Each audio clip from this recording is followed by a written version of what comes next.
Dear students, welcome to our YouTube channel biology by Deepak Nain. और आज हम जो बड़ा ही इंपॉर्टेंट टॉपिक डिस्कशन करने जा रहे हैं वो रहेगा जो लाइफ प्रोसेस चैप्टर है 10th class science NCERT biology section से।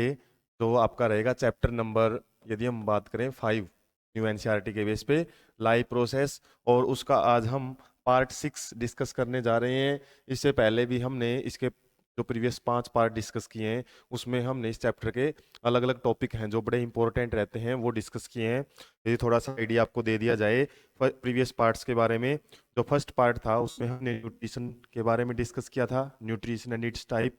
और इन सभी पार्ट्स के लिंक है आपको इस वीडियो के डिस्क्रिप्शन बॉक्स में आपको मिल जाएंगे, तो वहाँ से भी आप उनको ढूंढ सकते हो।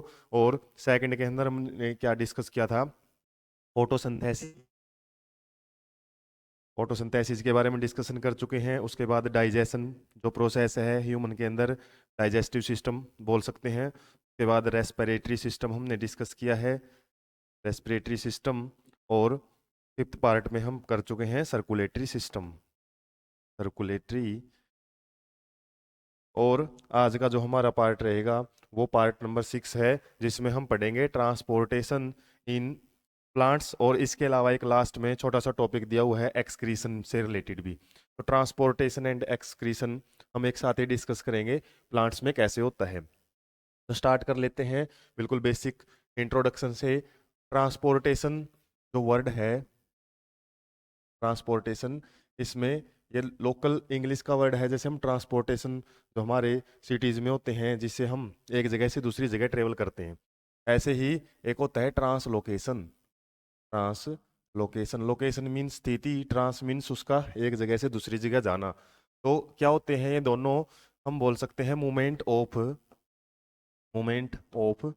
पार्टिकल्स और सब्सटेंस फ्रॉम वन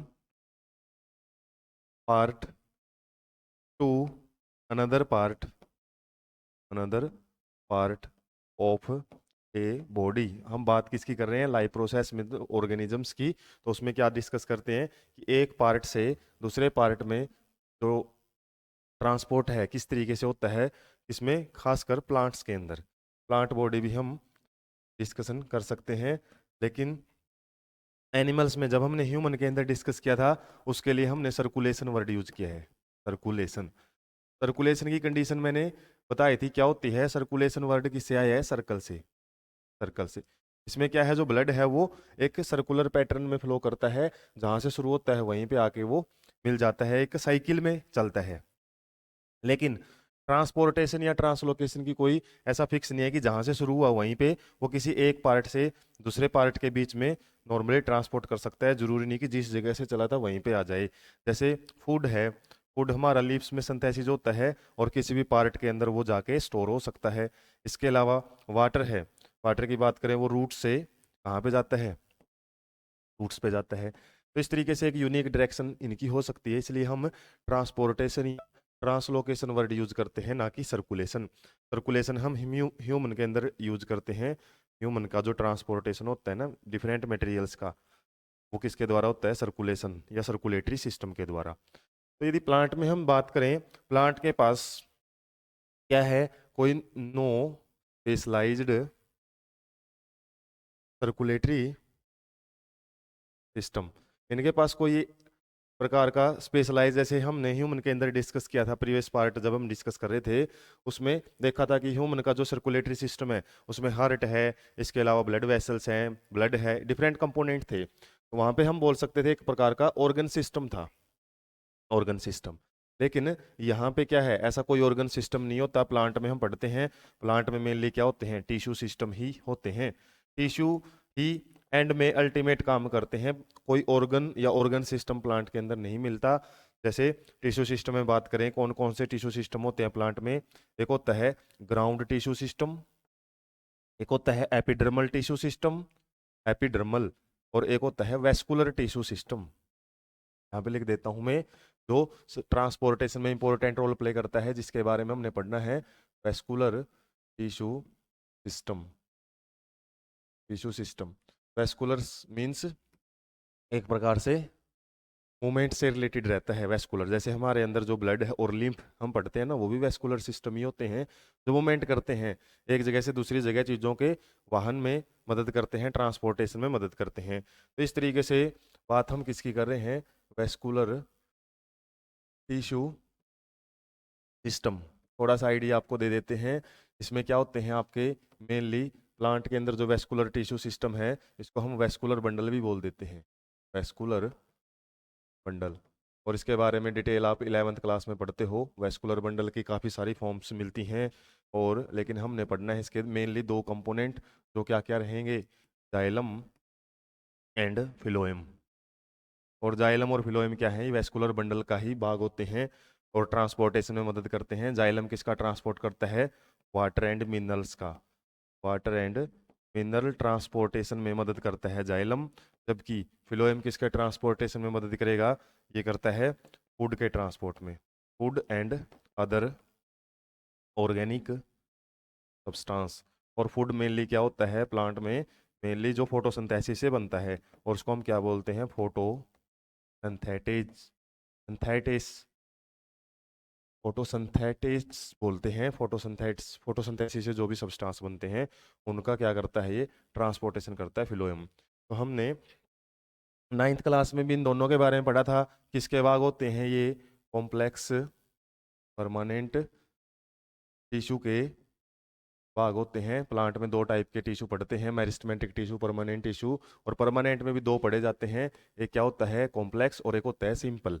कॉम्प्लेक्स का मतलब क्या होता है, made up of different type of cells, different type of cells, different type की सेल से बना होता है कौन, कॉम्प्लेक्स परमानेंट टिश्यू। और परमानेंट की खास बात क्या होती है, परमानेंट रिप्रेजेंट करता है कि ये जो अपनी डिवाइडिंग कैपेसिटी होती है, डिवाइडिंग कैपेसिटी, उसको लोस्ट कर जाते हैं। मेरिस्टेमेटिक टिश्यू क्या करते हैं, वो लगातार डिवाइड करते रहते हैं, लेकिन परमानेंट टिश्यू की खास बात क्या है, वो आगे डिवाइड नहीं करते हैं, ग्रोथ में उनका कोई रोल नहीं रहता। वो क्या हो जाते हैं, एक वर्ड हम पढ़ते हैं डिफरेंशिएशन। डिफरेंशिएशन मीन्स अपना फंक्शन है वो एक पार्टिकुलर फंक्शन करना शुरू कर देते हैं। जैसे जाइलम है वो वाटर का ट्रांसपोर्ट करता है, और जिसको वो ट्रांसपोर्ट करते हैं उसी के हिसाब से अपनी जो शेप है, सेल की साइज है, उसके हिसाब से वो मॉडिफाई कर लेते हैं, और वो परमानेंटली मॉडिफिकेशन आ जाती है उनमें, उसके बाद वो चेंज नहीं कर सकते। तो डिफरेंशिएशन मीन्स एक दूसरे से अपना काम अलग अलग करना शुरू कर देते हैं, क्योंकि मेरिस्टेमेटिक टिश्यू के अंदर जो सेल होती हैं वो तो सेम टाइप की ही रहती हैं, एक जैसी ही सेल होती हैं। जब उनको डिफरेंशिएशन करना होता है ना, वो एक बार फिक्स शेप बना लेती है, उसके बाद वो चेंज नहीं हो सकती। उसी की वजह से इनको परमानेंट बोलते हैं, भाई एक बार फिक्स आ गया। और मेरिस्टेमेटिक क्या है, वो डिवाइड कर होने वाले टिश्यू होते हैं। कॉम्प्लेक्स और सिंपल का मैंने मतलब बता दिया। हालांकि ये बातें 9th क्लास में आती हैं, लेकिन जब आपसे 10th क्लास में ट्रांसपोर्टेशन इन प्लांट बड़े टॉपिक में क्वेश्चन आ जाए, बोर्ड में यदि पूछ लिया जाए 4 नंबर में या 5 नंबर में, तो आप इनका भी जिक्र कर सकते हो, बेसिक से, इंट्रोडक्शन से शुरू कर सकते हो। तो अब हम किससे रिलेटेड पढ़ेंगे, जो हमारी 10th क्लास में जाइलम और फिलोएम से रिलेटेड डायरेक्ट टॉपिक नहीं है। टॉपिक आपको किससे रिलेटेड मिलते हैं, पूछ लिया जाता है ट्रांसपोर्टेशन ऑफ वाटर कैसे होता है प्लांट के अंदर। तो हमने अभी डिस्कशन किया है, ट्रांसपोर्टेशन ऑफ वाटर होता है किसके द्वारा, it is carried by a complex permanent tissue. एक कॉम्प्लेक्स परमानेंट टिश्यू है, वो कौन सा है, जाइलम, उसके द्वारा किया जाता है ट्रांसपोर्ट ऑफ वाटर। और ट्रांसपोर्ट ऑफ वाटर की खास बात क्या है, it is unidirectional transport. ये एक यूनी डायरेक्शनल ट्रांसपोर्ट होता है। क्यों कहते हैं इसको unidirectional, because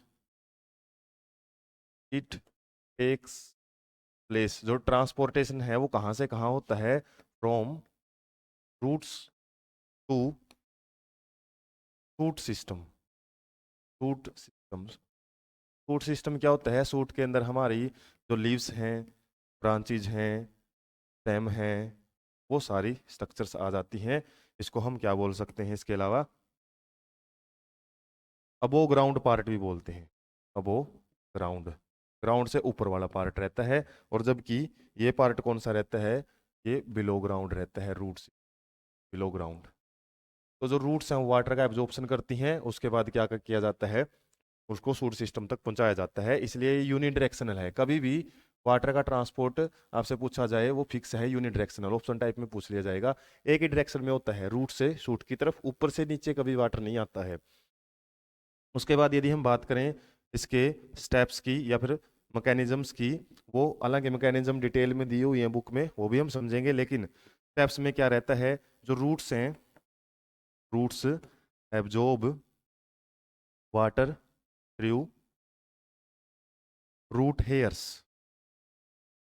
root hair से क्या है, वाटर को एब्जॉर्ब कर लेती हैं रूट्स, और वो वाटर कहाँ जाता है फिर, रूट के अंदर। जो एपिडर्मिस है, एपिडर्मिस से अंदर जो कोर्टेक्स रीजन में, in the cortex region water can flow by, दो प्रकार के ट्रांसपोर्ट होते हैं, सिम्पोर्ट एंड, सिम्पोर्ट नहीं, सिम्प्लास्ट एंड एपोप्लास्ट पाथवे। याद रखो तो आप रख सकते हो, हालांकि ये 11th क्लास में आते हैं, सिम्प्लास्ट एंड एपोप्लास्ट पाथवेज। इन दो पाथवे के जरिए हमारा जो वाटर है ना, एक बारी रूट हेयर से एंटर कर गया ना रूट में, वो आगे बढ़ता है। और जैसे कि ये हम कोई रूट है उसका एक डायग्राम देख लेते हैं। इसके अलावा इसके साइड में भी क्या है, ब्रांचेज वगैरह है वो बनी हुई हैं। यहाँ पे ब्रांचेज पे क्या है, काफ़ी सारे रूट हेयर्स लगे हुए हैं। रूट हेयर्स यहाँ भी होते हैं। तो यहाँ पे जो अंदर की सेल है ना, यदि यहाँ पे बात करें, ये अंदर की जो सेल्स हैं रूट के, और यहाँ पे भी जो सेल्स हैं, इन सेल्स के बीचों बीच कई बार तो क्या करता है, वाटर है वो सेल्स के बीच में जो स्पेस होता है या फिर जो सेल वॉल होती है उसमें से पास होता है, सेल के अंदर एंटर नहीं करेगा। और कई बार सेल के अंदर एंटर होता हुआ जाता है। जब सेल के अंदर एंटर होता हुआ जाएगा उसको हम सिम्प्लास्ट बोलते हैं। और सीबीएसई में यदि इसके कोई वर्ड मिले इसलिए बताया जा रहा है, और वरना सेल्स के बीच में जाता है तो उसको हम एपोप्लास्ट पाथवे बोलते हैं। तो एक बार रूट के अंदर आ जाता है तो रूट के बीचों बीच यदि हम बात करें, क्या रहता है फिर, वेस्कुलर बंडल होता है। और वेस्कुलर बंडल में जो ब्लू कलर है ये जाइलम को रिप्रेजेंट करता है यहाँ पे। और एक बार जाइलम में यदि वाटर एंटर कर जाता है तो जाइलम में वाटर फिर ऊपर की तरफ बढ़ता है। और जाइलम के कौन कौन से कंपोनेंट इसको बढ़ाते हैं ऊपर, वो भी हम अभी देखेंगे। तो रूट्स में आने के बाद सिम्प्लास्ट और एपोप्लास्ट से होता हुआ हमारा कहाँ तक पहुँच जाता है, यहाँ पे जाइलम तक पहुँच जाता है, जाइलम से ऊपर की तरफ बढ़ता है। तो जाइलम में किस तरीके से वाटर बढ़ता है या कौन कौन से कंपोनेंट है वो पार्टिसिपेट करते हैं, वो देख लेते हैं हम। तो यदि बात करें कंपोनेंट्स ऑफ जाइलम, जाइलम के कौन कौन से कंपोनेंट होते हैं वो देख लेते हैं। तो सबसे पहले होती हैं ट्रैकिड्स, वेसल्स। ये 9th में पढ़ते हो आप, जाइलम पैरेन्काइमा, जाइलम पैरेन्काइमा, और जाइलम फाइबर्स भी बोलते हैं इसको। और इसके अलावा स्क्लेरेन्काइमा भी बोल दिया जाता है। पैरेन्काइमा, पैरेन्काइमा, कोलेन्काइमा, स्क्लेरेन्काइमा, ये 9th में पढ़ते हैं। ये कैसी सेल्स होती हैं, लिविंग सेल्स। लिविंग सेल्स क्या करती हैं, मेनली फूड स्टोरेज करती हैं, फूड स्टोरेज का भी काम करती हैं। इसके अलावा जाइलम वाला काम भी करेगी। जाइलम का काम क्या पढ़ रहे हैं हम, मेनली ट्रांसपोर्ट। ये दोनों कैसी कंपोनेंट होते हैं, ये डेड सेल्स होती हैं, एक प्रकार से डेड कंपोनेंट हम बोलते हैं इसको। और ये भी डेड कंपोनेंट होते हैं, स्क्लेरेन्काइमा भी डेड सेल्स होती हैं। ये डेड सेल ऐसी होती हैं इनके पास न्यूक्लियस अब्सेंट होता है, हम बोल सकते हैं डिवॉइड ऑफ न्यूक्लियस। न्यूक्लियस इनके अंदर अब्सेंट होता है, इसलिए अंदर से खोखली होती हैं। और खोखली किसके लिए, वाटर के ट्रांसपोर्ट के लिए। और ये दोनों मिलके क्या करती हैं, कंडक्टिंग एलिमेंट का काम करती हैं। कंडक्टिंग एलिमेंट इनको बोला जाता है। Conducting element means conduction, water के कंडक्शन के लिए ये होल होती हैं, खोखली होती है अंदर से, और जिसकी वजह से क्या है, वाटर इजिली इनमें से मूव करता है। तो कंडक्टिंग एलिमेंट भी इनको हम बोल सकते हैं। और मेनली इनके अंदर जो ट्रांसपोर्ट होता है वाटर का, हम बोल सकते हैं किसमें मदद करती हैं ये, वर्टिकल ट्रांसपोर्टेशन, वर्टिकल कंडक्शन भी बोल सकते हैं। Vertical conduction means upward direction में मूवमेंट करवाती है, इन्हीं के जरिए हमारा बोल सकते हैं अपवार्ड मूवमेंट होती है वाटर की, अपवार्ड मूवमेंट। जबकि जो जाइलम पैरेन्काइमा है ये फूड स्टोरेज का तो काम करती हैं, लेकिन ये कहाँ प्रेजेंट होती हैं? जैसे अपवर्ड मोमेंट तो जैसे इस साइड से होती है, इसके अलावा कुछ सेल्स जाइलम की इस तरीके से साइड में भी प्रेजेंट होती हैं, और ये क्या करती हैं? ये साइड वाइज कंडक्शन करवाती हैं।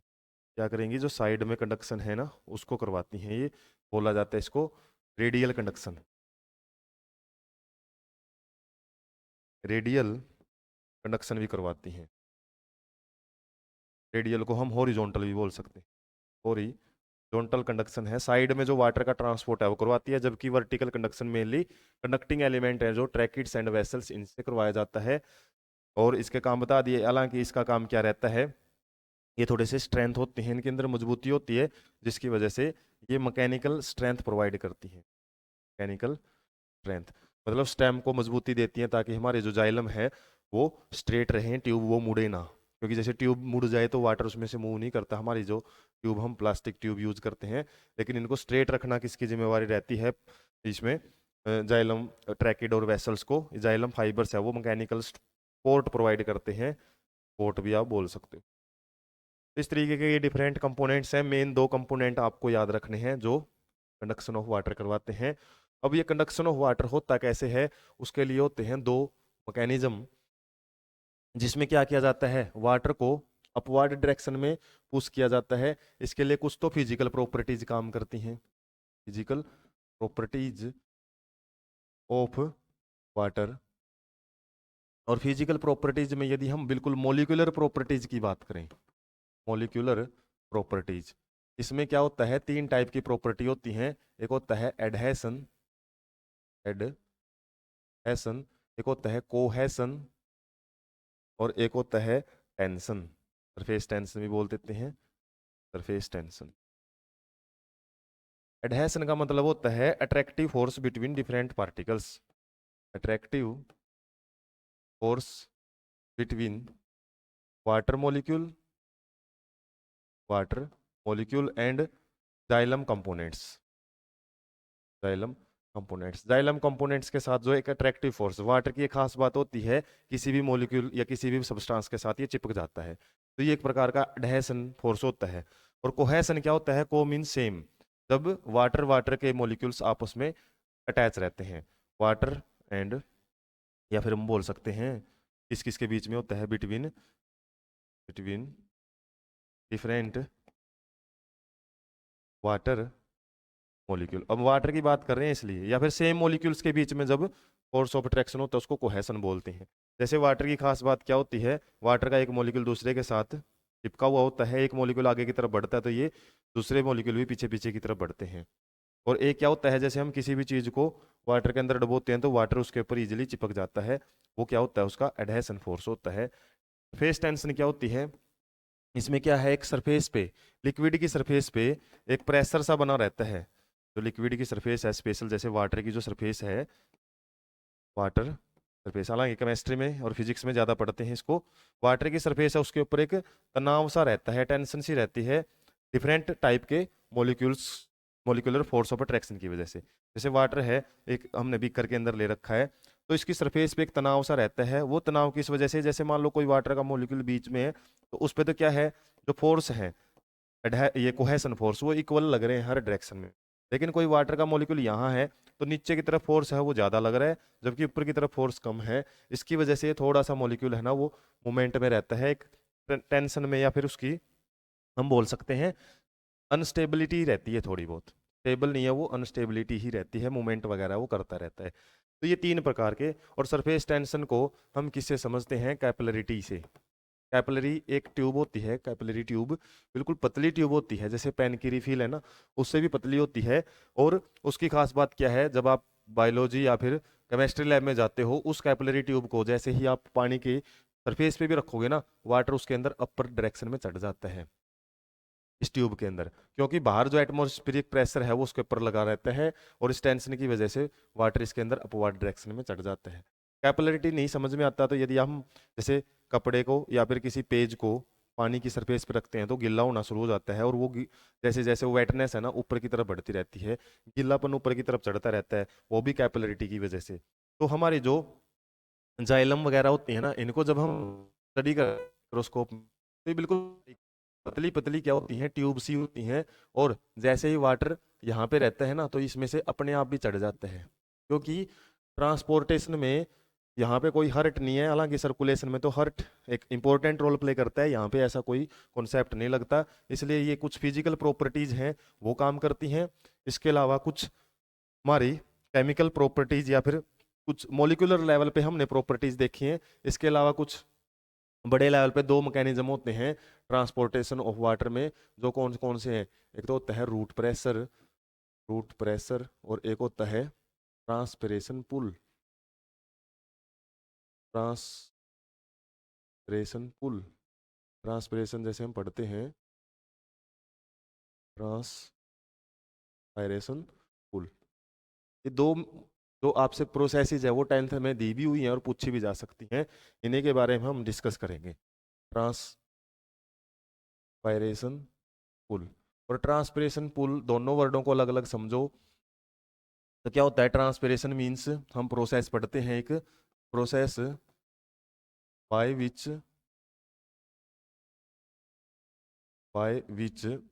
Water is removed from stomata, या फिर एरियल पार्ट हो सकते हैं प्लांट के, कोई भी aerial parts in form of in form of form of vapours. Vapours की फॉर्म में यदि वाटर मूव होता है तो उसको हम सिंपली इवेपोरेशन बोलते हैं। लेकिन यदि वही इवेपोरेशन स्टोमेटा के जरिए या फिर प्लांट के किसी भी अदर ग्रीन पार्ट से होता है, उसी को हम ट्रांसपिरेशन बोलते हैं। इवेपोरेशन और ट्रांसपायरेशन में आपसे मतलब पूछा जा सकता है। वो ट्रांसपोर्टेशन था, ये ट्रांसपायरेशन है। और इसके बारे में तो हम बेसिक लोअर क्लासेज में भी पढ़ लेते हैं। ट्रांसपिरेशन 9th में भी आता है, स्टोमेटा से होता है। और स्टोमेटा के बारे में हमने सेकंड पार्ट में भी डिस्कस किया था जब फोटोसिंथेसिस पढ़ रहे थे। तो वहां से क्या होता है, ट्रांसपिरेशन होता है। तो ट्रांसपिरेशन एक प्रोसेस है जिसमें वाटर लॉस होता है। और जैसे हम डायग्राम थोड़ा सा समझें, ये क्या है, एक लीफ है, और इस लीफ के अंदर स्टोमेटा है वो प्रेजेंट होते हैं जगह जगह। और इन स्टोमेटा से, हालांकि लोअर सरफेस पे ज़्यादा होते हैं डाइकोट लीफ में, और इसके से क्या होता रहता है, वाटर है ना वो लगातार हमारा उड़ता रहता है यहाँ से। इस तरीके से इवेपोरेशन है वो होती रहती है। और लीफ से इवेपोरेशन को हम क्या बोलते हैं, ट्रांसपायरेशन बोलते हैं। अब इनमें यदि हम लीफ की सेल के अंदर देखें, फिर जिस भी सेल से, जैसे गार्ड सेल्स हैं ये मान लो, गार्ड सेल्स, और गार्ड सेल्स से जैसे वाटर मूव होता है तो इसके आसपास की, जैसे वाटर है ना गार्ड सेल से बाहर निकलता रहता है। और जैसे ही गार्ड सेल से वाटर मुंह निकलेगा, बाहर निकलेगा, तो ये क्या करेगी, अपनी पास वाली सेल से वाटर है वो खींचती है। क्योंकि जैसे ही कोई भी सेल वाटर को लॉस कर देती है ना, वाटर जैसे ही लॉस होएगा तो क्या होएगा, वहां पे मीडियम है जो कंसंट्रेटेड बन जाता है, कंसंट्रेटेड। और कंसंट्रेटेड मीडियम की खास बात क्या है, वो किसी दूसरी जगह से फिर क्या करेगा, अपने अंदर वाटर खींचना शुरू कर देगा। तो ये गार्ड सेल्स है, अपने पास वाली जो सेल्स होती हैं वो कौन सी सेल होती है इसके पास, सब्साइडरी सेल्स। सब्साइडरी सेल्स, इनके बारे में हमने स्टोमेटल अपरेटस में डिस्कस किया था, उनसे वाटर खींचेगी। अब ये सब्साइडरी सेल्स हैं वो क्या करेंगी, हमको पता है प्लांट के अंदर ये सेल्स हैं इस तरीके से हर जगह प्रेजेंट होती हैं। जैसे मान लो ये हमने इसकी बात की थी यहाँ पे, लीफ की बात की थी, लीफ की सेल्स का जिक्र था यहाँ पे। और लीफ से आगे क्या है, फिर लीफ की डंडी आ गई, डंडी से आगे ब्रांच की सेल्स आ गई, ब्रांच से ये क्या आ गए, हमारे स्टेम आ गया। और यहाँ पे क्या होएगा, सेल्स में इस तरीके का एक मूवमेंट है वो आगे की आगे बढ़ता रहेगा। जैसे इस सेल में वाटर का लॉस हुआ तो इसने पास वाली सेल से खींच लिया ओस्मोसिस के द्वारा। यहाँ पे आपको जो प्रोसेस मिलेगी तो हम ओस्मोसिस बोलें।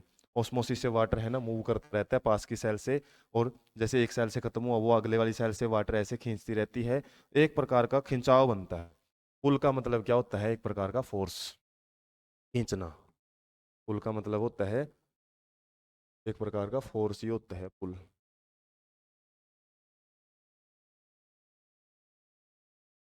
पुल और पुश दो चीजें हम पढ़ते हैं, तो ये क्या होता है, एक फोर्स ही रहता है। तो ये फोर्स से क्या है, वाटर को ऊपर की तरफ मूव किया जाता है। और एक अपवर्ड डायरेक्शन में फ्लो है ना वो बन जाता है। और जैसे हमने बात की थी कोहेशन प्रॉपर्टी होती है वाटर के, एक मॉलिक्यूल को ऊपर आगे की तरफ धकेले ना तो किस फॉर्म में मूव करता है ये, मास फ्लो होता है, एक प्रकार का मास में फ्लो करता है ये, बल्क में फ्लो करता है। ठीक है, वाटर की यदि कोई वाटर हमसे छिलक जाता है किसी जगह पे तो वो एक साथ मूव करता है, आगे की आगे इकट्ठा होकर मूव करता है। तो इस तरीके से एक बल्क फ्लो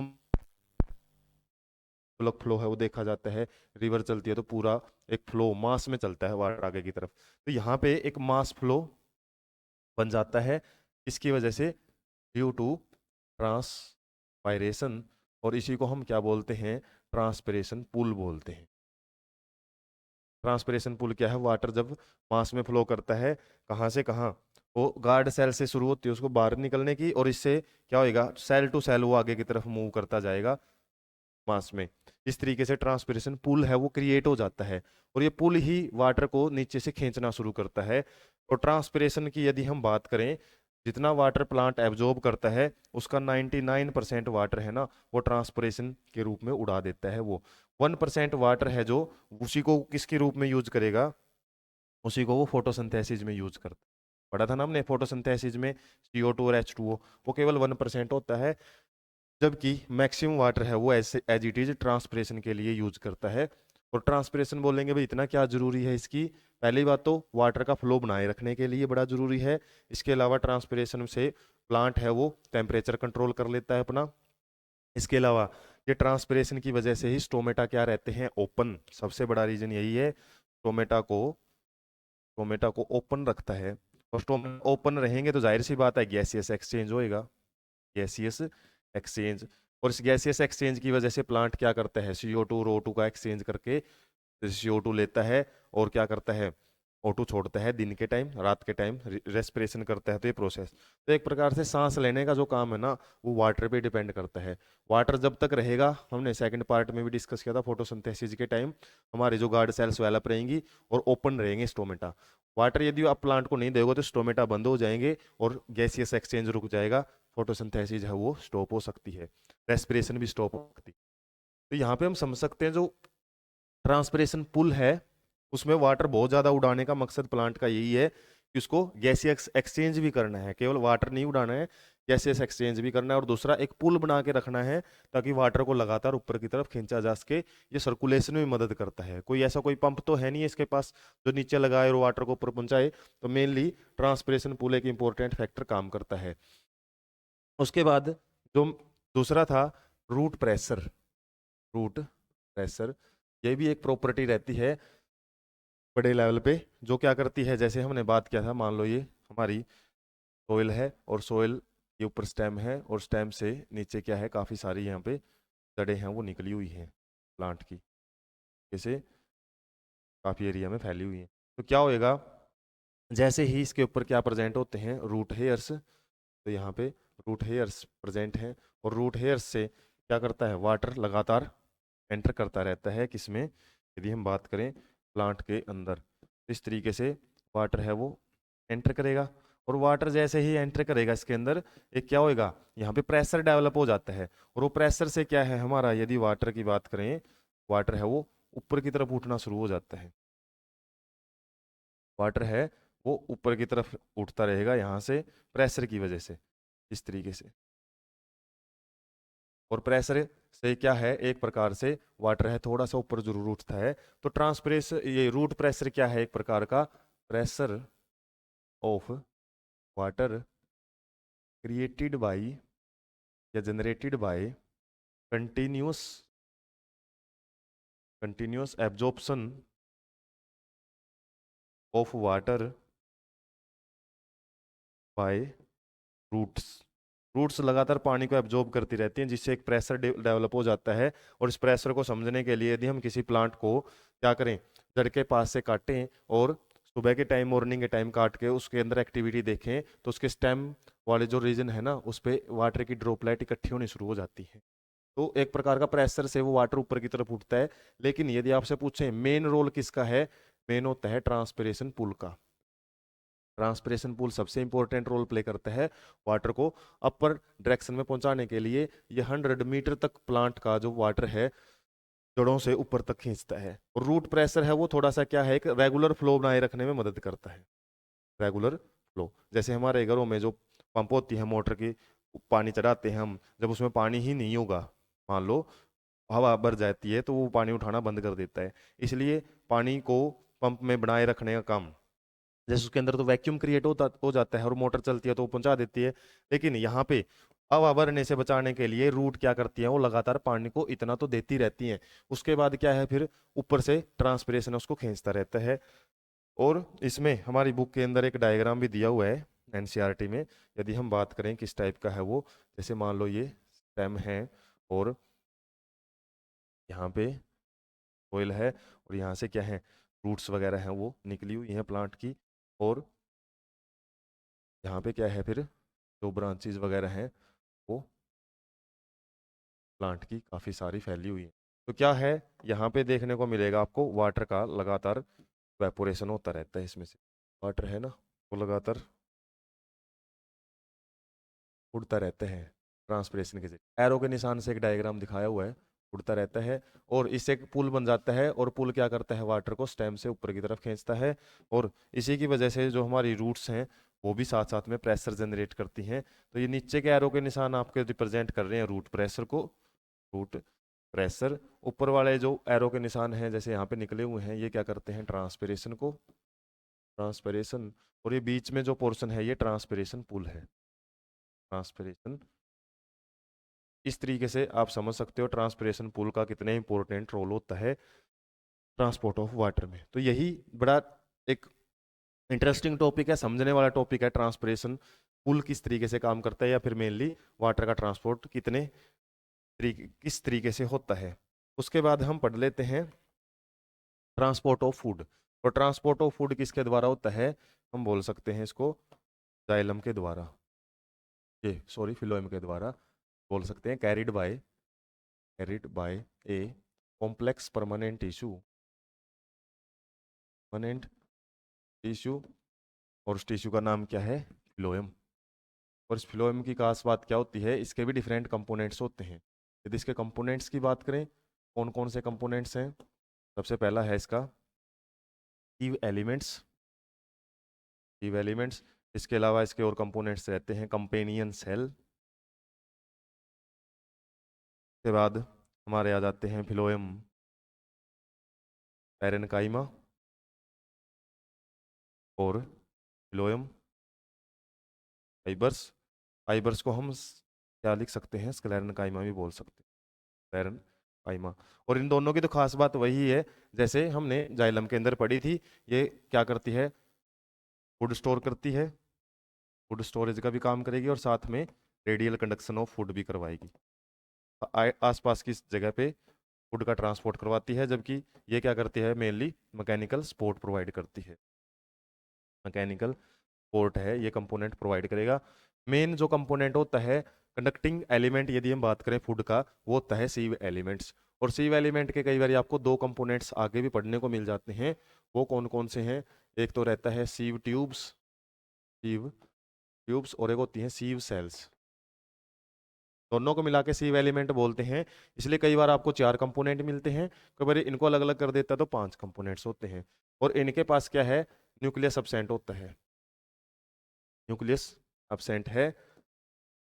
और ये अंदर से क्या है, होलो है, ताकि इसमें भी फूड का ट्रांसपोर्ट है वो कंटिन्यूस करवाया जा सके।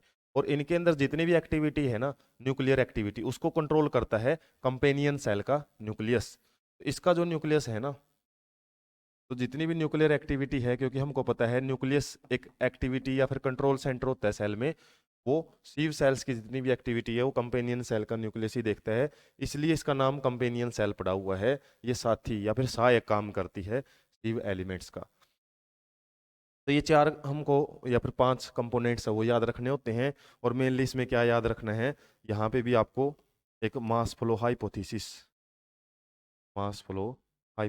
है, वो पढ़ने को मिलती है 11th क्लास में, जो क्या समझाती है ट्रांसपोर्ट ऑफ जो फूड है वो कैसे होता है। फिर भी हम एक जनरल आइडिया समझ लेते हैं क्या क्या स्टेप है। हालांकि इसमें कोई ट्रांसपिरेशन पुल वगैरह है वो इतना इंपॉर्टेंट रोल प्ले नहीं करता, लेकिन जाइलम का ट्रांसपोर्ट जरूर प्ले करता है इसमें इंपॉर्टेंट रोल। तो इसमें हम बोल सकते हैं फूड इज स्टेप्स क्या क्या रहेंगे वो बता रहे हैं आपको।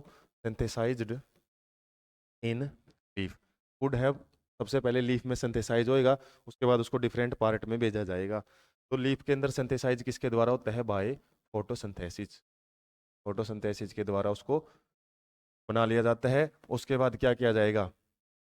जो हमारा फोटोसिंथेट्स बने हैं, फोटोसिंथेट्स, उनको क्या किया जाता है फिर? Loaded, loaded in cells by active transport. Active transport क्या होता है? इसमें यूज ऑफ एनर्जी होती है, यूज ऑफ एनर्जी। कुछ सेल्स, और खासकर कौन सी सेल? हमारी वेस्कुलर बंडल की सेल्स, या फिर हम बोल सकते हैं सीव एलिमेंट्स के अंदर इसको लोड किया जाता है। और लोड कैसे करेंगे? अगेंस्ट द ग्रेडियंट, एक वर्ड आ जाता है अगेंस्ट द कंसंट्रेशन ग्रेडियंट। अब होता क्या है, जैसे सेल्स हैं लीफ की सेल्स, वो फोटोसिंथेसिस करके फूड बनाती रहती हैं, या फिर हम बोल सकते हैं ग्लूकोज बनता रहता है, और ग्लूकोज को एक सेल के अंदर स्टोर किया जाता है। और स्टोर कैसे करेंगे? अब मान लो इसने पहले स्टोर किया हुआ है बाहर, जैसे ग्लूकोज बना फिर स्टोर कर दिया, तो स्टोर करते करते इसके अंदर उसकी अमाउंट बढ़ जाती है। अमाउंट मीन्स कंसंट्रेशन है वो बढ़ चुकी है, और यहाँ पे कंसंट्रेशन क्या है? लो है, यहाँ पे हाई है। तो लो टू हाई यहाँ पे भेजना सोल्यूट्स को, वो एक एनर्जी कंज्यूमिंग काम है। इसी को हम अगेंस्ट द कंसंट्रेशन ग्रेडियंट बोलते हैं, और इससे क्या है? एनर्जी को यूज किया जाता है।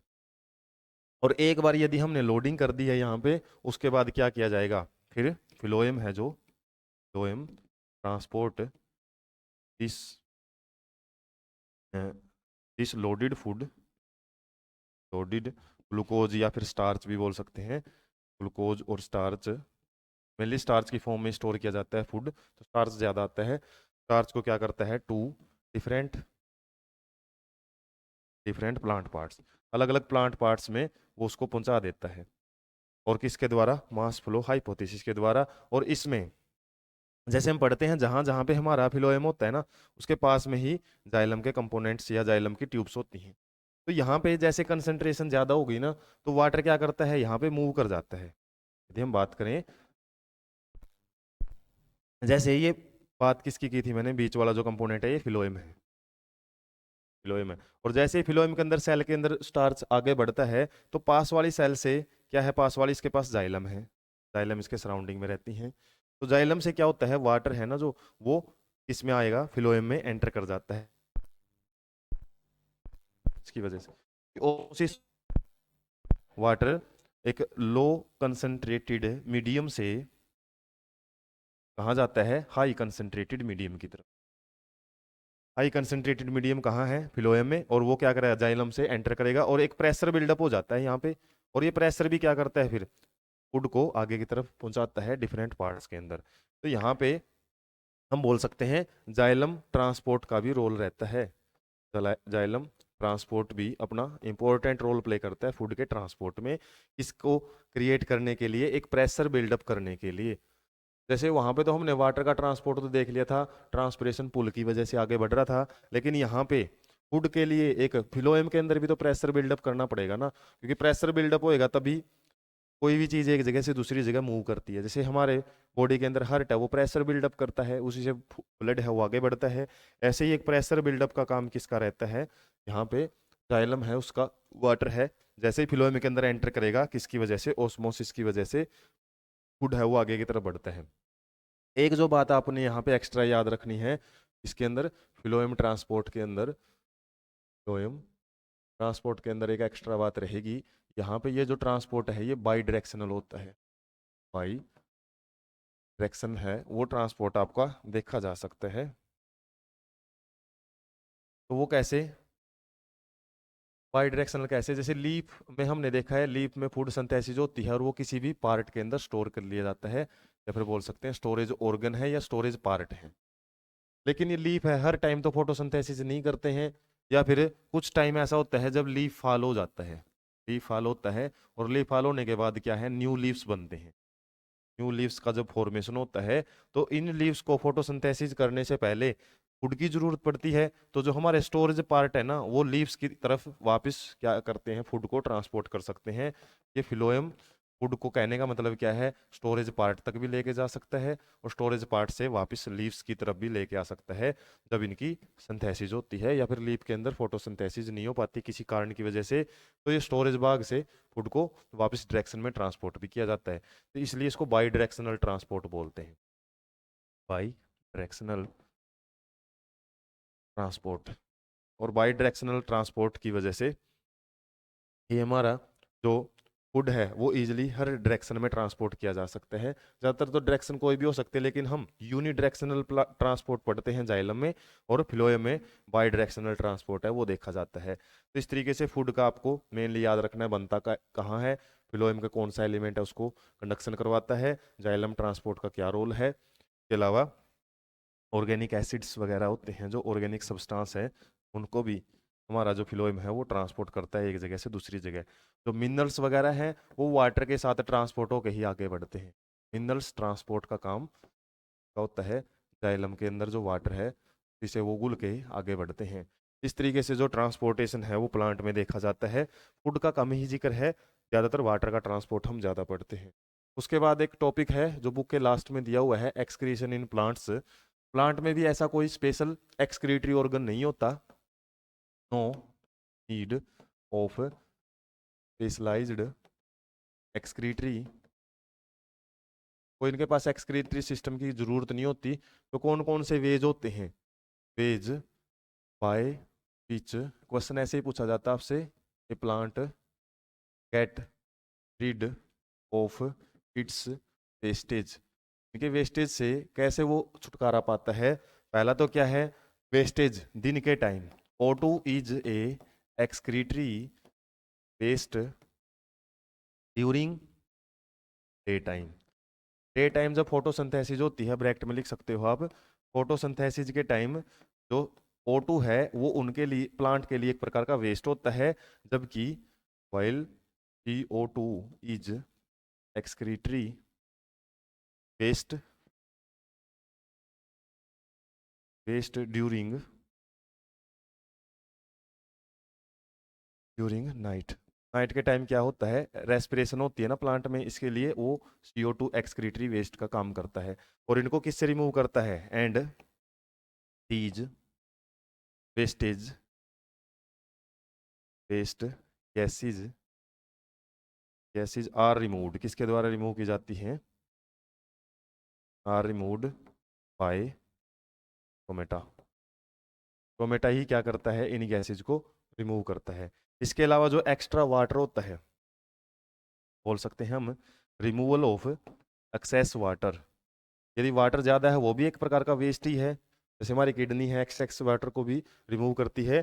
तो एक्सेस वाटर है जो रिमूवल किसके द्वारा होता है, बाय ट्रांसपिरेशन, ट्रांसपिरेशन के द्वारा एक्सेस वाटर है वो रिमूव किया जाता है। इसके अलावा एंड एक गटेशन, गटेशन भी एक प्रोसेस होती है जिसमें एक्स्ट्रा वाटर रिमूव करता है, और ये कुछ ग्रासेज वगैरह उसके अंदर देखा जाता है। जैसे ग्रासेज की जो लीव्स हैं, सुबह के टाइम मॉर्निंग टाइम में उनकी जो टिप है से वाटर ड्रॉपलेट है वो लिक्विड फॉर्म में, हम बोल सकते हैं लिक्विड फॉर्म में जाता है लीव्स की टिप से, और लीफ की टिप पे क्या होते हैं, कुछ पोर्स होते हैं जिनको हम हाइपोथोड्स बोलते हैं, हाइपोथोड्स।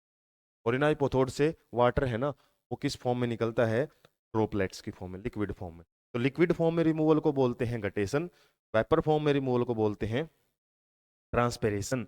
और ट्रांसपिरेशन गार्ड सेल्स के द्वारा किया जाता है मेनली, और ये किसके द्वारा किया जाता है, हाइपोथोड्स, जो पोर्स वगैरह होते हैं उनके द्वारा किया जाता है।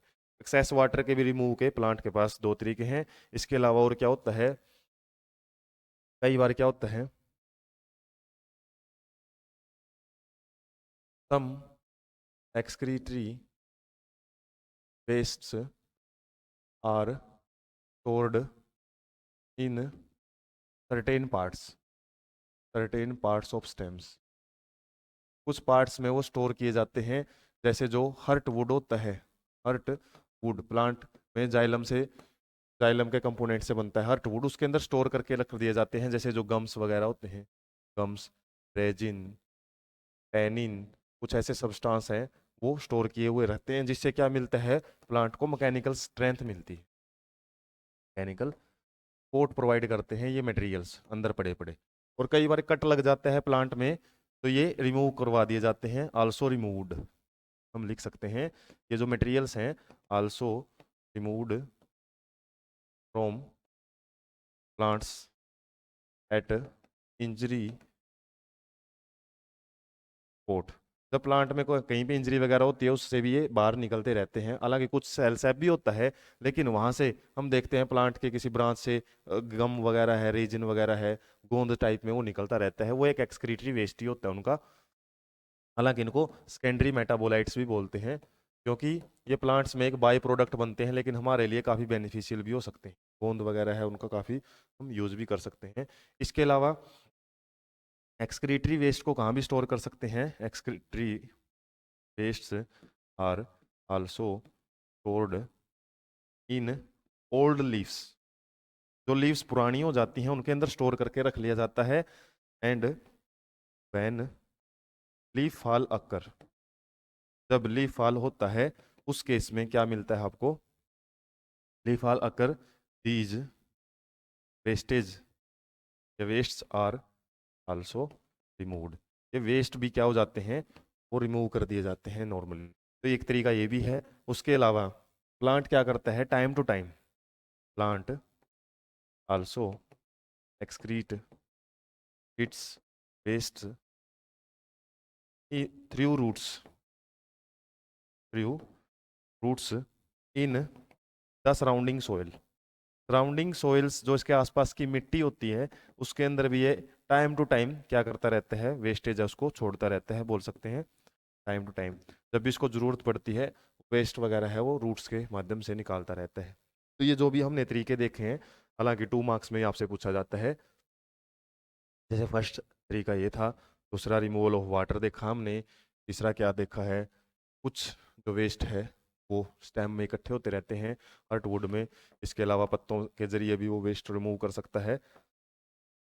ऐसे ही 5 दो, ये 5 स्टेप या फिर 5 आपने पॉइंट याद रख लिए, ये भी काफ़ी बेनिफिशियल या हेल्पफुल हो सकते हैं आपके लिए 2 मार्क्स में यदि ये पूछा जाता है। तो प्लांट का जो भी लाइफ प्रोसेसेस थी हमने इस चैप्टर की वो यहाँ तक कंप्लीट कर ली हैं। और इसके अलावा एनिमल की जो लाइफ प्रोसेस वो बची हुई है, एक्सक्रीटरी सिस्टम, वो एक पार्ट बचा हुआ है। इसके अलावा इसके जो इन टेक्स्ट क्वेश्चन है और एक्सरसाइज क्वेश्चन है उसका भी आपको एक सेपरेट पार्ट में आइडिया दिया जाएगा, जिसकी वजह से इसके जितने भी पार्ट रहेंगे डिटेल में इस चैप्टर को हमने अच्छे से कवर करने की कोशिश की है। जो आपके सीबीएसई बोर्ड ऑफ जो एग्ज़ाम है उससे रिलेटेड भी आपको काफ़ी कंटेंट एक्स्ट्रा भी करवाया हुआ है। कई चीज़ें आपने देखी हैं जो कि अपनी बुक में नहीं है, लेकिन 11th या फिर थोड़ा 12th तक वहाँ पे मिलता है आपको।